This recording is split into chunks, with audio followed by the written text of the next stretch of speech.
Opponents of abortion who gathered on Capitol Hill today are still working very hard to overturn Roe v. Wade.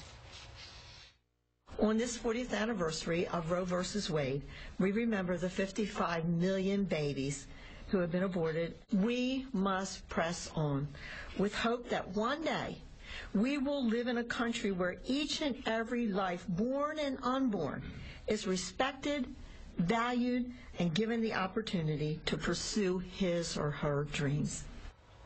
And joining me now here is Marjorie Dannenfelser, who is president of the Susan B. Anthony List, one of the leading voices in the anti-abortion rights movement. Thank you very much for joining us. Thanks for having me. You saw our polling where public opinion is very much moving in a different direction.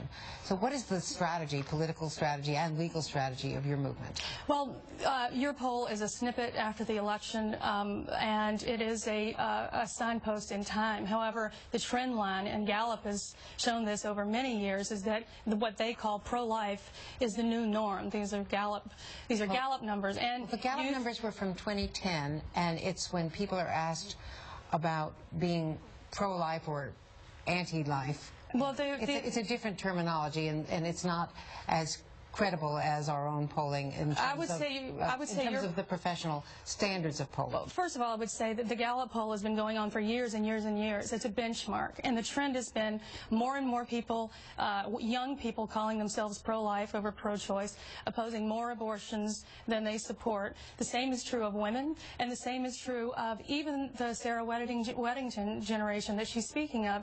Now, in your poll, I noticed, and I have to correct Pete on 2 points. One is in your poll, it represents what he suggested was the case, which is that somehow Roe only touched the first trimester. Roe was very clear. It's up until viability. Those are the trimesters. That's why it was set up like that. Casey was also very clear. It said no restrictions up to the point of viability. After that, Doe said only if it was to protect the life and health of the mother. Now, in Roe, the woman at stake, the woman who was being represented, now is very strongly pro-life. She's had a very strong change of heart. She has. And young people are going to be marching in the streets at the biggest march for life that has occurred in many, many years, and it is because of one thing. It is the civil rights movement of their generation. They see another human being, and that has been a change from, I think, the older generation to now. They've seen sonograms, and they look at that, and they don't say blob of tissue. Before it was a philosophical argument.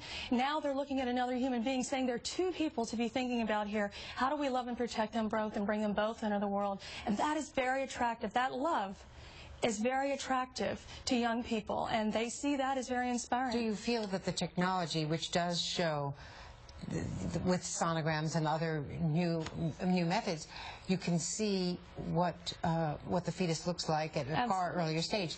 Does that redefine viability as far as you're concerned, and does that help you both politically and legally? Regardless of the legal terms, yes, I think it does. However, I think hearts and minds that's why hearts and minds have changed. They've seen fetal surgery. They've seen pictures very early on. Women see their own children and put it up on their screensaver and say, they don't say that's a choice. They say that is my unborn child. Now, that is a fundamental problem, a fundamental disconnect that the pro-choice movement has to grapple with, because now now there are two people to deal with. So they got the whole ball of wax when Roe came down and obliterated every single pro-life protection that there was.